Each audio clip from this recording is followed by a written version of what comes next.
Assalamualaikum warahmatullahi wabarakatuh. Perkenalkan, nama saya Muhammad Arifin Ilham. Di sini saya akan menjelaskan tentang pembelajaran JavaScript pada mata kuliah dasar pemrograman mobile untuk minggu keempat. Yang di sini yang pertama ada React. React adalah library JavaScript yang digunakan untuk membangun antarmuka pengguna UI yang interaktif. Antarmuka pengguna terdiri dari elemen-elemen yang ditampilkan di layar yang dapat dilihat dan diakses oleh pengguna. Disebut sebagai library karena React menyediakan fungsi-fungsi khusus untuk membangun UI, tetapi tetap memberi kebebasan kepada pengembang dalam cara menggunakannya. React bersifat relatif atau unopinionated, artinya cara penggunaannya tidak terlalu diatur, sehingga ekosistemnya dapat berkembang dengan beragam pendekatan. Selanjutnya, React pertama kali dibuat oleh Jordan Walke, seorang engineer di Facebook pada tahun 2013. Saat ini React berada di versi 18.2.0 yang dirilis sekitar tahun yang lalu dan terus mengalami pengembangan awalnya. Saat ini React dikembangkan karena kebutuhan Facebook yang semakin besar, seperti FB chat, integrasi Instagram, dan aplikasi mobile, sehingga diperlukan UI yang mudah dikelola. Nama React diambil dari fitur utama, yaitu bersifat reaktif atau reaktif, yang memungkinkan UI beradaptasi dinamis saat interaksi dan perubahan data. Saat ini pengembangan React didukung oleh engineer dari Meta, Vercel, serta kontribusi dari pengembang di seluruh dunia. Yang kedua, dari JavaScript ke React, merender antarmuka. Bagaimana browser menginterpretasi kode kita untuk menghasilkan UI yang interaktif dan representasi objek dari elemen HTML pada halaman web. Jadi ini dia. Ini kode HTML-nya diinterpretasikan untuk menghasilkan UI pada DOM. Lalu pada DOM ini akan direpresentasikan lagi menjadi halaman halaman pada web. Manipulasi DOM menggunakan JavaScript. HTML digunakan untuk mempresentasikan konten awal pada halaman. DOM menggambarkan konten halaman yang telah diperbarui setelah adanya interaksi atau perubahan data. Mengubah DOM dengan JavaScript murni atau vanilla JavaScript memang memberi banyak kontrol, tetapi penulisannya cukup rumit. Dengan pendekatan tersebut, proses pengembangan akan memakan lebih banyak waktu. Developer seringkali harus menulis instruksi rinci mengenai bagaimana sesuatu dilakukan, yang membutuhkan konsentrasi tinggi dan ketelitian. Akan lebih efisien jika kita bisa menentukan apa yang perlu dilakukan dan dibiarkan komputer menyusun detail bagaimana caranya. Pendekatan ini disebut dengan imperatif dan declarative programming. React sendiri adalah library UI yang menggunakan pendekatan deklaratif, di mana kita cukup mengarahkan tujuannya dan React yang menangani prosesnya. Lalu pendekatan deklaratif ini membuat React lebih nyaman digunakan dalam pengembangan aplikasi yang besar dan dinamis, mungkin sebanding dengan cara kita beradaptasi secara natural dan komunikasi dengan framework yang fleksibel dan memungkinkan pengembangan berkelanjutan. Ini contoh dari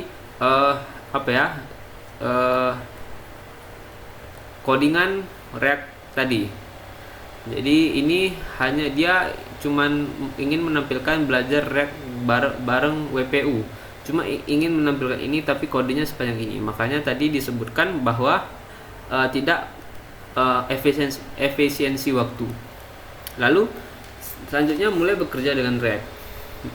Untuk menggunakan React dalam project kita butuh dua script React yang bisa kita bangun lewat unpg.com.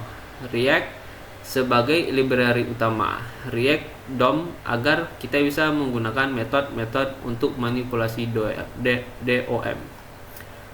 Berikut ini untuk memanggil dua script React tadi ya, yang ini taruhnya di body menggunakan script. Materi dan modern JavaScript.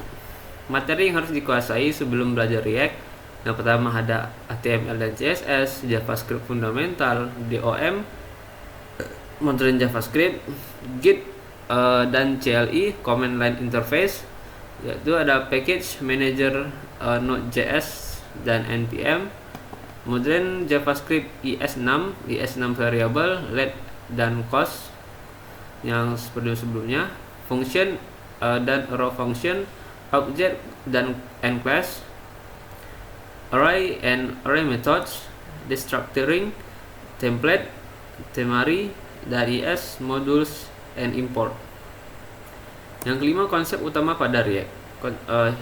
Yang pertama ada komponen. Komponen adalah bagian fundamental dari aplikasi React. Komponen berfungsi seperti blok bangunan untuk membuat antarmuka pengguna UI dan dapat digunakan kembali atau reusable. Props, cara untuk mengirim data dari satu komponen ke komponen lainnya, terutama dari komponen induk ke komponen anak. State adalah data yang dapat berubah seiring waktu, yang dikelola langsung oleh komponen. Setiap kali state diperbarui, komponen akan merender ulang dengan data terbaru. UI dapat dipecah menjadi bagian-bagian kecil yang disebut komponen, yang berfungsi seperti blok Lego mandiri dan dapat digunakan kembali atau reusable, memungkinkan kita menyusun potongan-potongan ini untuk membangun struktur yang lebih besar. Dengan begitu, jika ingin mengubah elemen pada UI, kita cukup mengubah komponen terkait saja. Selanjutnya, komponen pada React pada dasarnya adalah function JavaScript yang namanya diawali dengan huruf besar. Mengembalikan elemen UI dalam format JSX dapat dipanggil seperti tag HTML saat dirender. Seperti halnya di HTML biasa, di mana kita menggunakan atribut seperti src pada halaman img untuk mengubah sumber gambar. Dalam React, kita bisa mengirimkan properti yang disebut props sebagai informasi ke sebuah komponen yang kemudian diterima sebagai objek saat komponen dibuat. Selanjutnya ada ukuran komponen. Nah, ini kalau ukuran komponennya kecil, maka dia akan terlalu banyak komponen, kode menjadi membingungkan, serta terlalu abstrak. Jika besar, terlalu banyak tanggung jawab, lalu banyak state dan props yang akan dikelola, sulit untuk digunakan kembali. Kode menjadi kompleks, jadi yang benar itu adalah tengah-tengah atau sedang keseimbangannya. Dan ini pengelompokan dari komponen tersebut agar mudah dikelola dan bisa digunakan kembali. Seperti ini ya, sini yang di garis-garis hijau ini. Lalu ada kategori komponen. Yang pertama ada stateless atau presentational component.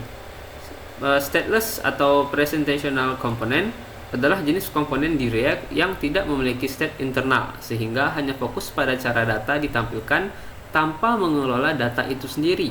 Komponen ini menerima data dari komponen lain melalui props yang digunakan untuk menampilkan informasi atau konten sesuai kebutuhan karena tidak memiliki state. Stateless komponen cenderung lebih kecil, lebih sederhana, dan mudah digunakan kembali atau reusable. Seperti ini contoh penerapannya. Maka akan menghasilkan output seperti ini, Weibo. Seperti tanda ya. Lalu seperti ini juga contohnya. Selanjutnya ada stateful component. Stateful component adalah komponen dalam React yang memiliki state internal, yang data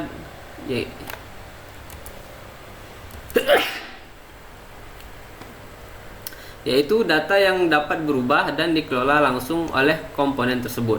Komponen ini biasanya memiliki informasi dinamis seperti status aplikasi atau data input pengguna yang akan memengaruhi tampilan UI saat state diperbarui, karena React memungkinkan kita mengelola dan memperbarui state. Stateful dapat dibuat reusable dengan mendefinisikan logika yang dibutuhkan tanpa mengikat ke data tertentu. Seperti ini contoh codingannya. Dan berikut outputnya. Yang terakhir ada structural component. Struktural komponen adalah komponen dalam React yang berfungsi untuk membentuk struktur utama aplikasi seperti layout, screen, atau halaman page. Komponen ini biasanya merupakan hasil dari komposisi, yaitu menggabungkan beberapa komponen kecil untuk menciptakan satu kesatuan yang lebih besar. Karena perannya yang fokus pada organisasi elemen-elemen dalam aplikasi, struktural komponen umumnya memiliki ukuran yang lebih besar, tetap tidak dirancang untuk digunakan kembali atau non-reusable, dan biasanya hanya relevan pada satu bagian tertentu dari aplikasi. Kesimpulan, video tersebut merupakan tutorial tentang React untuk pemula. React membahas konsep video tersebut membahas konsep dasar React, salah satu library JavaScript paling populer untuk membangun UI atau user interface. Ia si developer video atau content creator yang membuat video tersebut menjelaskan bahwa tutorial ini cocok untuk pemula yang sudah memiliki pemahaman dasar tentang JavaScript, seperti cara membuat aplikasi sederhana dan manipulasi DOM, Document Object Model. Berikut beberapa poin penting yang dibahas dalam video. Yang pertama adalah pengenalan React. React adalah library JavaScript berbasis komponen yang memungkinkan pengembangan membangun UI yang modular dan dapat digunakan kembali atau reusable. Dijelaskan bahwa React memudahkan manipulasi DOM dibanding dengan teknik JavaScript manual yang lebih rumit dan memakan waktu. Yang kedua ada JSX, JavaScript XML. JSX adalah ekstensi sintaks HTML yang digunakan dalam React. Dijelaskan bahwa JSX memudahkan pembuatan elemen UI dan perbedaannya dengan JavaScript murni. Ketika ada komponen di React, komponen adalah blok bangunan utama dalam React. Setiap bagian dari UI dapat dipecah menjadi komponen-komponen kecil yang independen. Dalam video ditunjukkan cara membuat dan menggunakan komponen, serta bagaimana komponen bisa bersifat dinamis dan dapat digunakan kembali atau reusable. Yang keempat ada state dan hooks. Ia juga menjelaskan tentang state, sebuah cara untuk mengelola data dan yang berubah-ubah dalam aplikasi React. Hooks khususnya use state digunakan untuk menangani state ini. Si developer video atau content creator video memberikan contoh sederhana bagaimana menggunakan state untuk mengubah angka ketika sebuah tombol diklik. Yang kelima, interaktif dan event handling. Di video tersebut ditunjukkan bagaimana cara menangani interaksi pengguna dengan menggunakan event handler seperti onClick untuk menambah function pada komponen React. Baiklah, terima kasih.